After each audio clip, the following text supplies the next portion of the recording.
to our financial market course. Still under non-bank financial institutions, we want to consider SUSU operations.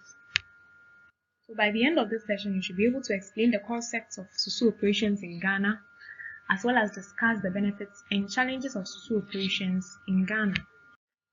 In the absence of modern financial institutions to ensure savings, mobilization, and provision of liquidity, local businessmen and women and heads of families secure their earnings under their pillows, sealed small wooden boxes under their beds, and hidden corners of their rooms. Some individuals gain the trust of community members and households such that incomes were collected from households by these individuals and to be returned to its owners in the future dates when they need them without interest.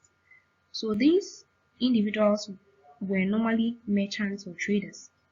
Commercial members or community members then decided to give the total sums contributed to the collectors of money and give them the total sum to each member on a rotational basis to allow them participate, as well as to allow their participants get access to enough funds to cultivate their land, buy animals for rearing, and construct their houses too. So we are saying that these systems of savings to accumulate funds without interest by a group of people is what we refer to as SUSU. Hence, the basic principle is that each member of the group makes a standard contribution to a common fund once per time period, and then the total sums are given to a singular member of the group for that period.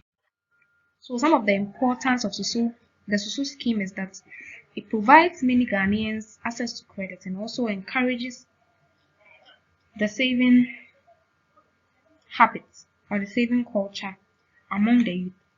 But there are a few disadvantages that we want to look at. So some of the disadvantages associated with the SUSU scheme is that there are no interest to be earned on the contribution. So no matter the length of time it takes for your money to be given back to you, there's no earnings, there are no extra additions to the amount you contributed within the stated period. And you are saying that there's also an opportunity cost of high interest rates in conventional money lending, in that when you contribute today, after a number of years or after a period, realize that the value of your money might have even reduced, and that is the opportunity cost for saving without any interest. And then it also leads to the dependence on trust among members, and this is sometimes abused. So we are saying that sometimes the leaders of these SUSU groups take advantage of their members due to the trust they have with them, and then embezzle their funds. Also, there are no legal recourse to deal with loan defaulters.